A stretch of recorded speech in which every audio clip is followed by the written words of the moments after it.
We're back. My name is Harton Bodko. With us, we have Attorney Manny Luna, one of the conveners of the DAP to declare it illegal. Well, obviously, they have won. Attorney, before we parted, before we took a break, sabi ko, kaya ba ng Supreme Court harapin ang presidente? Kaya ba ng presidente pataubin ang Supreme Court? Parang sinasabi niya ngayon.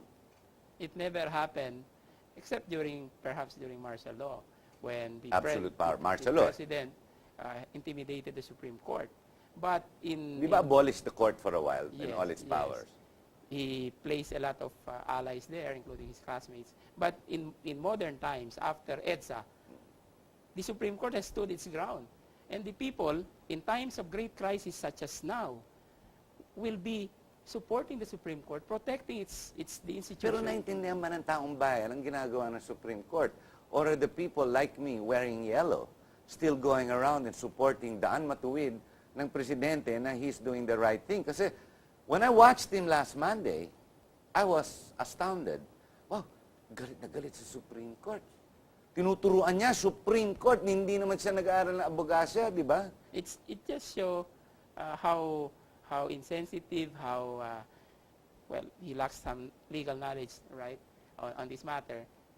The president really did not know what he was doing, because the more he compromises the motion for reconsideration that they filed by bashing the Supreme Court, well, he has his right as a political leader, as the head of the executive department, has his right. He has his own views of the case. However, by submitting a motion for reconsideration, he had admitted that the court had jurisdiction over the cases. Yung ba yung MR niya? Yes. So may admission pa? Yes. Otherwise, he would not have submitted the MR and continue attacking the Supreme Court. But by submitting the MR, that is an implied admission that the Supreme Court has jurisdiction over the cases and over the personalities involved in the case. So, the more you make the Supreme Court irritable, pagbalikan ka, right now it's a seeming silence and it's prudent. It's a dangerous silence because the Supreme Court has a way of making you feel that what you did was really wrong.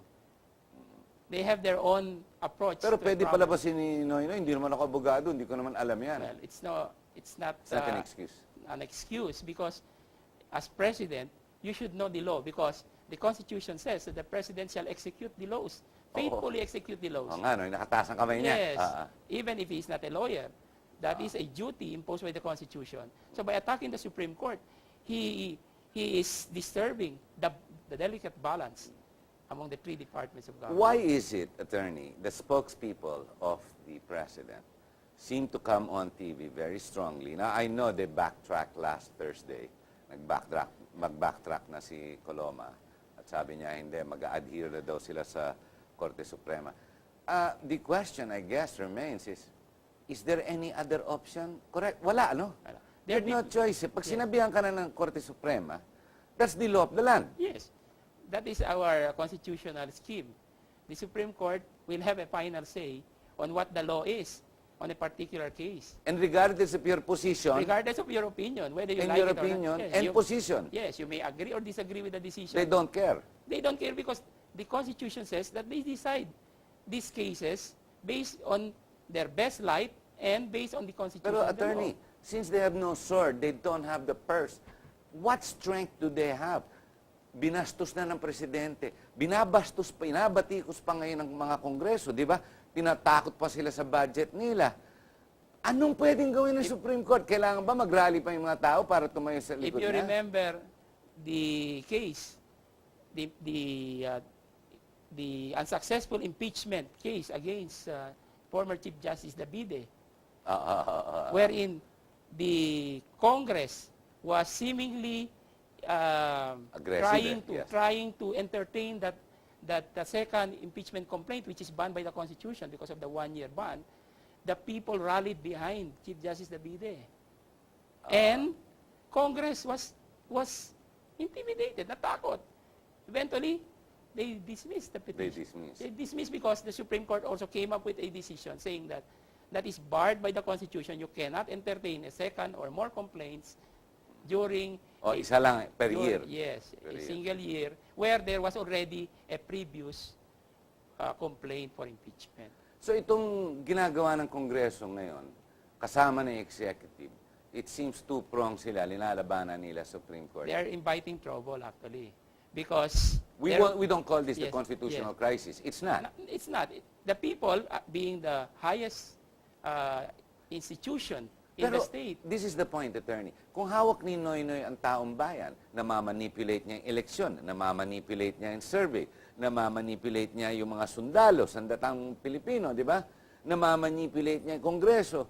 Eh kung kaya niya lahat yan, sabihin niya sa mga tao, lahat tayo, labanan natin Korte Suprema. Pwede ba matalong Korte Suprema? no, the surveys speak otherwise. Well, it's already dropping. So Yes, there's already a his net ratings effect. are dropping, and in the case of former President former President Marcos, he controlled everything, including the military, yes. and yet he fell from power.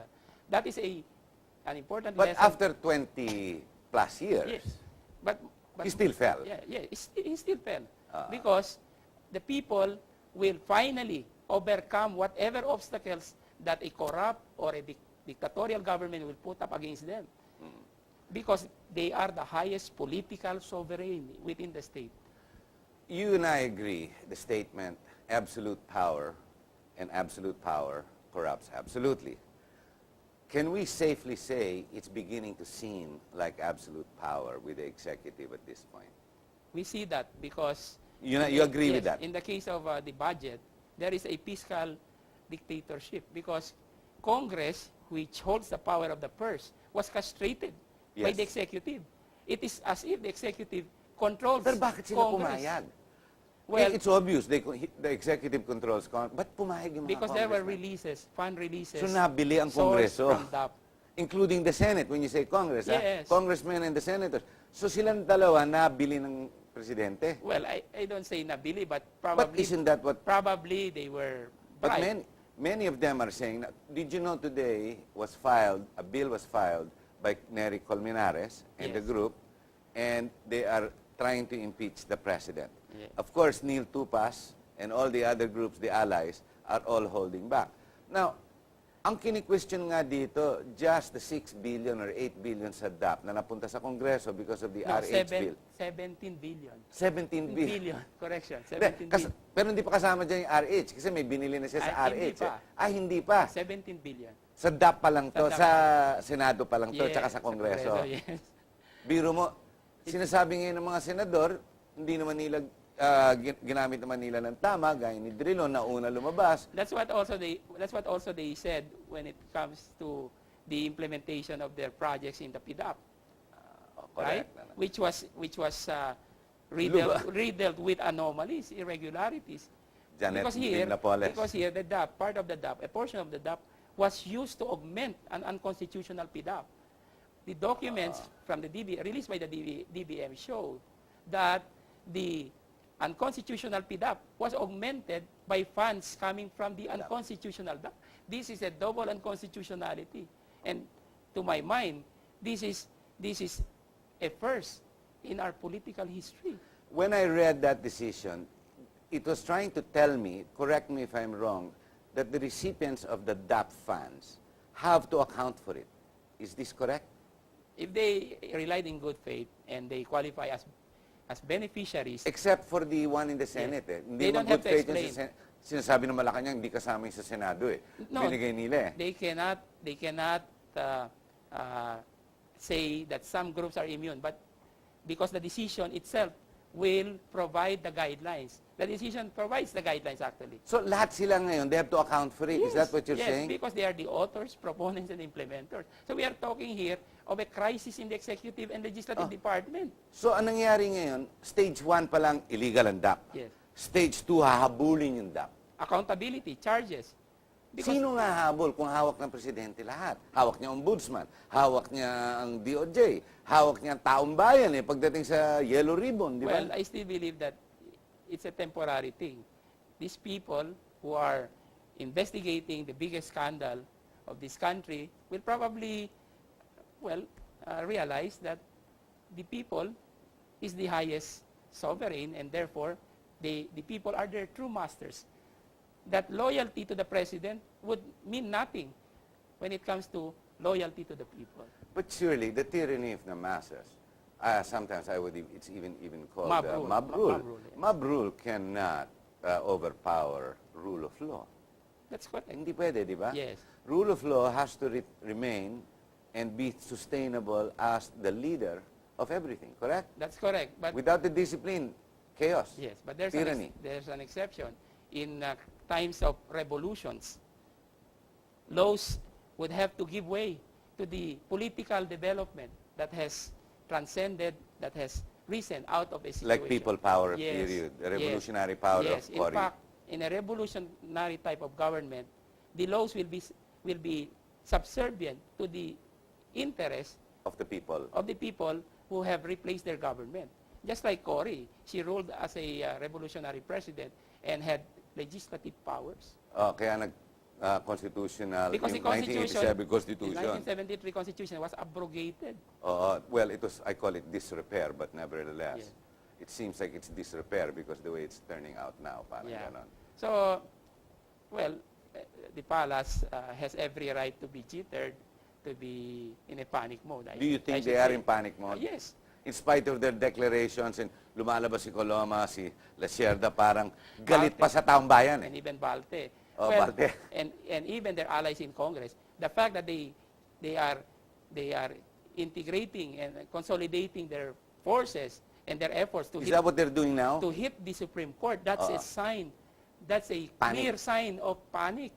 Because why will you do that if you are confident that you have not done anything wrong?